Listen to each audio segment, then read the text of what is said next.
despertar y empezar a reconocernos todos como responsables de nuestro destino, ya sea por cuenta de nuestro silencio o de nuestra disimulada pero radical aprobación de los factores generadores de la violencia.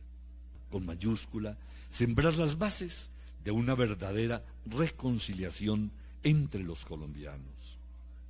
Si bien desde hace años importantes sectores de la sociedad civil, y entre ellos la Iglesia Católica, han venido promoviendo acciones en favor de la reconciliación, solo hasta hace 6 años, el tema es planteado y abordado oficialmente por el Estado colombiano.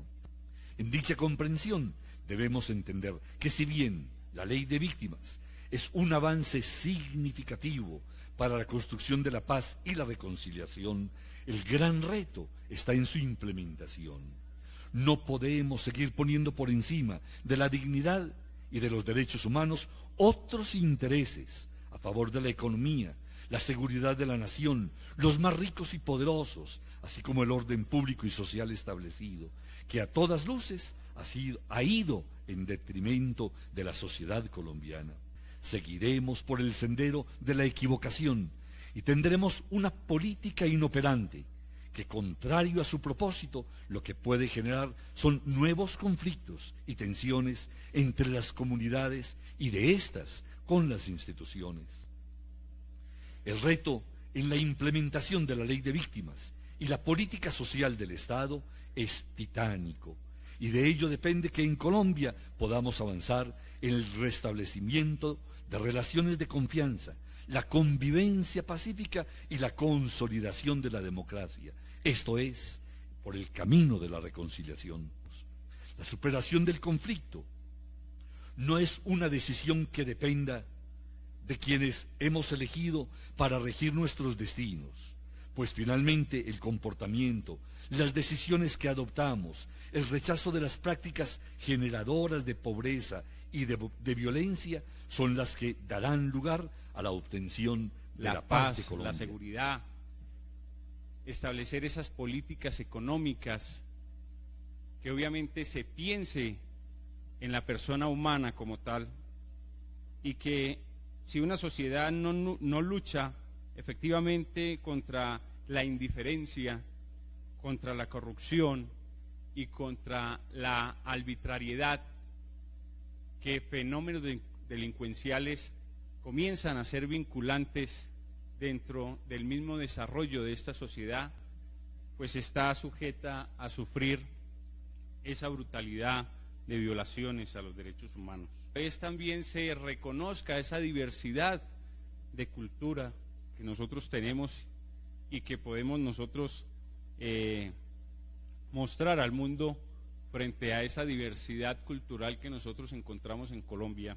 La trata de personas, el tráfico tecnológico, el lavado de activos, la problemática social, política, de salud y de medio ambiente, donde efectivamente frente a este tema del medio ambiente hasta ahora estamos viendo resultados después de que prácticamente la afectación que se ha hecho al medio ambiente por la explotación ilícita de oro pues conlleva a que estamos todavía dormidos después de 500 años que nos hayan hecho una reflexión en ese momento. Y en este momento, si nosotros miramos hacia esas zonas y a esos lugares donde se está presentando todos estos fenómenos, pues allí es donde se está viendo afectado nuestras comunidades campesinas, nuestras comunidades afro, y en fin, todas las comunidades que de una u otra forma el Estado colombiano busca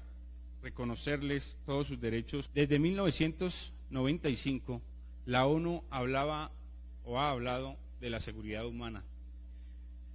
Y esta seguridad humana no es más que los estados comiencen a pensar en sus ciudadanos. Si nosotros vamos a hacer una restitución de tierras, una reparación a esas víctimas, y si que va a llegar el Estado como tal a cualquier lugar de nuestro país, pues obviamente no es solo colocarle la fuerza pública allí, sino que es colocarle todo este contexto dentro de esa seguridad que debe tener el ciudadano en cada una de nuestras regiones. El ordenamiento jurídico debe sentarse desde nuestras raíces, verificar y no ser ciegos, no seguir durmiendo frente a la necesidad que necesita este país del cambio en esa normatividad, garantizar esa seguridad tanto democrática, seguridad de la persona, seguridad alimentaria y ese reconocimiento de todos los derechos que necesita el hombre para vivir en sociedad. Centrales. La ley de víctimas, una ley histórica por su trascendencia, pero también una ley problemática en su implementación. Tendrán finalmente reparación integral, verdad, justicia y reparación las víctimas del conflicto armado en nuestro país. Creo que esa reflexión que nos hace y que nos invita a hacer el padre Echeverry no ha llegado ni cae en tierras áridas del desierto. Creo que es una reflexión que la Universidad Santo Tomás también ha iniciado y de manera muy oportuna al padre Carlos Mario Alzate creo que le hizo saber que esta universidad desde luego que es una reflexión que estamos haciendo. Y todo el tema de políticas públicas, ¿dónde se mide realmente que un Estado cumpla o incumpla con sus convenios y sus pactos internacionales? No es en la norma, no es en la jurisprudencia, es en la implementación de políticas públicas, es en la asignación de recursos, de planes estratégicos. Las leyes nos orientan el camino, pero son justamente las políticas públicas las que definen un Estado respetuoso de los derechos humanos. En la Ley de Justicia y Paz se han postulado 4.356. Estoy hablando de la Ley de Justicia y Reparación, que es desde la academia, donde nosotros tomamos parte activa de la formación para evitar efectivamente la victimización o la revictimización. Es la academia la que tiene que pronunciarse. Por esa razón, el Instituto de Victimología de la Universidad Santo Tomás, a que les presento nuevamente hoy, ya muchos de ustedes nos han escuchado hablar, porque es el Instituto de la Universidad Santo Tomás, tiene 4 áreas: el área de investigación, capacitación y desarrollo, difusión y el área de los observatorios.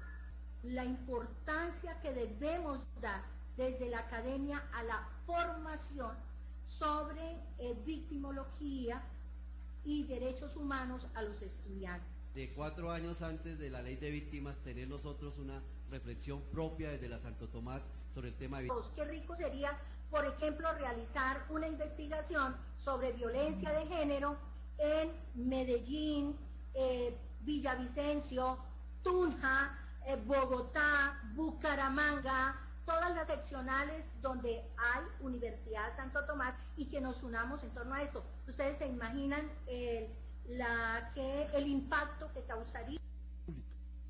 Políticas públicas no son proyectos ni son propósitos. Políticas públicas son acciones.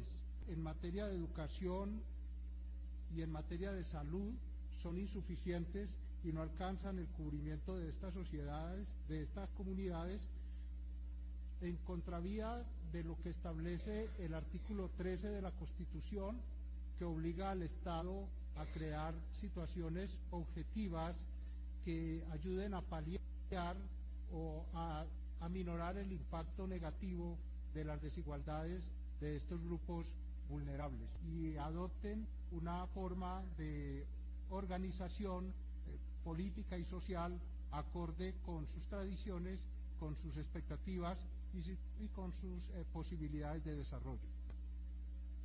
Como ocurre con la población negra y con la población indígena, estos grupos humanos son víctimas directas de los grupos armados que pretenden capturar esos territorios en búsqueda de recursos naturales no renovables. En Medellín se han advertido la presencia de estos indígenas de manera muy evidente, y las políticas que en el momento se han podido constatar se reducen a la reconducción de estas personas.